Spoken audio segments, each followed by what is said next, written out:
Dear learners, Namaskar and welcome to Odisha State Open University. In today's lecture, we are going to talk about the Shannon and Weaver model of communication. The Shannon and Weaver model of communication has been named after two engineers, namely Claude E. Shannon and Warren Weaver, who were working at Bell Telephone Laboratories, and they came out together with an article titled The Mathematical Theory of Communication in the year 1949. They were trying to understand the quickest and the most efficient way to get a message from one point to another. In short, they were trying to understand that how effectively a message can go from point A to point B.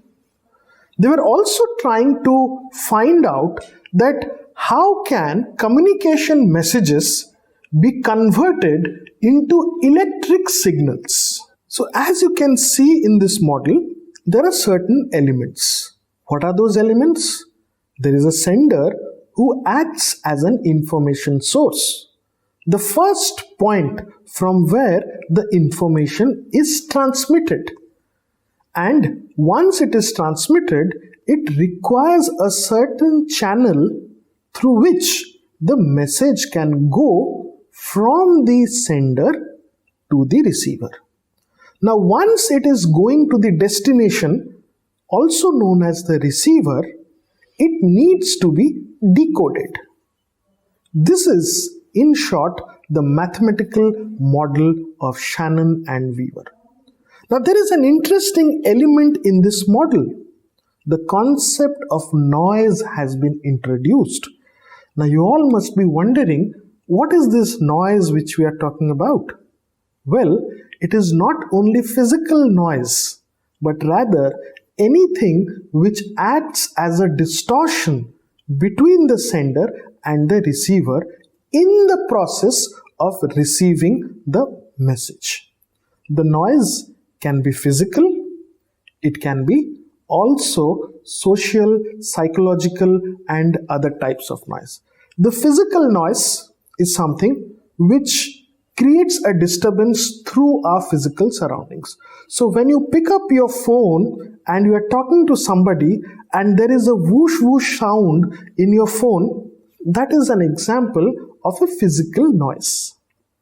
Well, when you are talking to your friend and all of a sudden an aeroplane passes above your head and you are unable to hear your friend, that is also an example of a physical noise. Then there are also other types of psychological noise.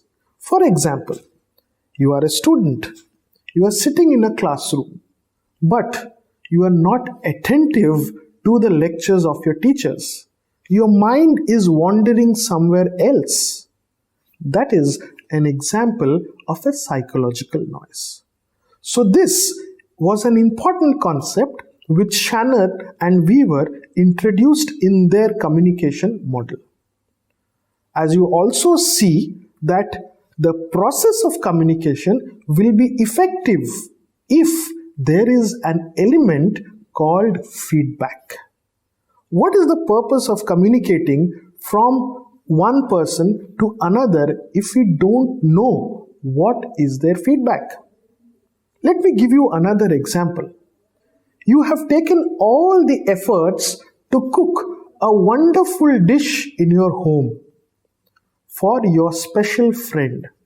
The friend comes to your house, tastes the dish, and just goes away without saying whether the dish was good or bad.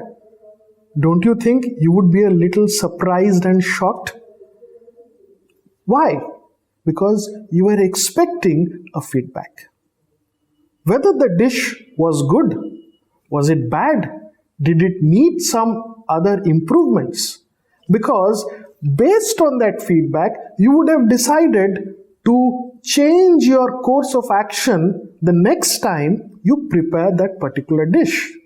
Similarly, in the process of communication, the sender and the receiver constantly need to have a mechanism for giving feedback.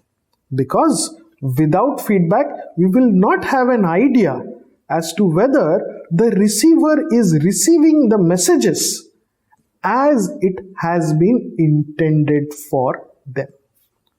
So dear learners, as you have seen that the Shannon and Weaver is a mathematical model which is not only important for engineers and communication professionals but also for us, because humans communicate on a daily basis. It is important for all of us because we communicate on a daily basis.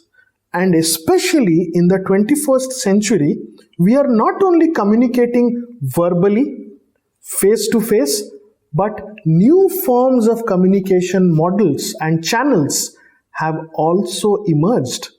The best example would be your social media. So when you send a WhatsApp message to your friend, you expect that you would be getting a reply in return.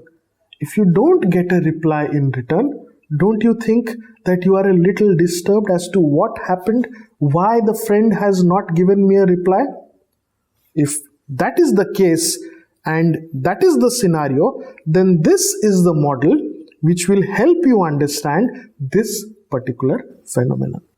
So dear learners, I hope that in this short video, you have been able to grasp the basics of the Shannon and Weaver model.